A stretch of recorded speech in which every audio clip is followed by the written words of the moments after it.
Share बाजार में listed कंपनियों के जून तिमाही के नतीजों की शुरुआत भी हो गई है। नतीजों को लेकर के बाजार में कई तरह के ब्रोकरेज हाउसेस के अनुमान अलग अलग आ रहे हैं। कुछ ब्रोकरेज अनुमानों में ये भी कहा गया कि जून तिमाही के दौरान निफ्टी 50 कंपनियों के मुनाफे की ग्रोथ 4 से 5% के बीच रह सकती है और 9 तिमाही में ऐसा पहली बार होगा जब मुनाफे की ग्रोथ इकाई में के आंकड़े में नजर आएगी। उधर एक अन्य रिपोर्ट में यह भी कहा गया कि भारतीय शेयर बाजार में लिस्टेड टॉप कंपनियों में प्रोमोटर्स अपनी होल्डिंग लगातार कम कर रहे हैं।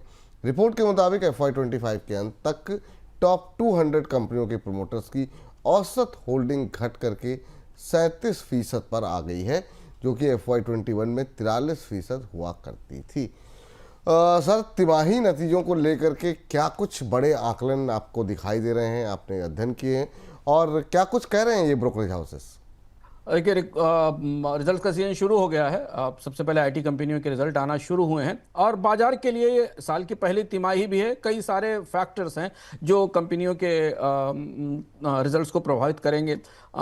टैरिफ का एक पूरा मामला, अंतर्राष्ट्रीय स्तर पर निर्यात की बाधाएं, भारतीय बाजार में मांग की कमी, पिछली तिमाही में जीडीपी में गिरावट, बहुत सारे संदर्भ हैं जिनकी रोशनी में इन आंकड़ों को पढ़ा जाएगा।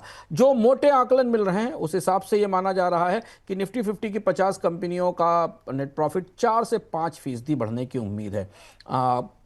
MFSL ने माना है कि जो MFSL यूनिवर्स की कंपनियां हैं, जो कि बड़ा एक सूचकांक है, वहां करीब 10% की बढ़ोतरी की उम्मीद है। ऑपरेटिंग प्रॉफिट मार्जिन करीब 18 से 18% के आसपास रहने की संभावना है।